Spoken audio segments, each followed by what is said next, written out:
I've seen some discussion online about the difference between the Japanese dialogue in Final Fantasy XVI and the English. And there was like some complaints, some people like explaining why. Complaints on the internet? I know, apparently there's lies on the internet as well, but I haven't encountered any. It must have been an update. I haven't read it.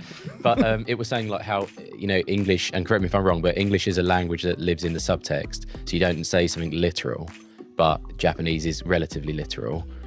Is it that cut and dry? I'm going to say something which is going to make me very unpopular. First thing I would say is, like, translation is not that word means that, make it that word in English, right? So any sentence can be translated 50 different ways, depending on context, depending on character, depending on history, depending on the world that the thing is happening in, depending on what the person seeing the thing knows already, what they don't know, if you're foreshadowing a million different things, right? So there's no such thing as a correct translation of any given line. But then there's also this thing of like, I have to say, quite often it's just that the style of writing, the way that things are written is very expository. And what you can do in English is not explain.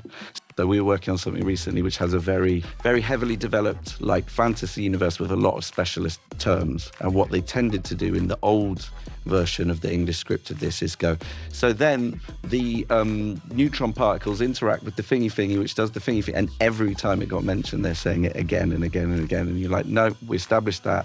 We can move on. We can maybe have these people talk more like humans having a conversation. So I think there's maybe a tendency more towards explaining things again just in case you'd forgotten, which we don't always need to follow.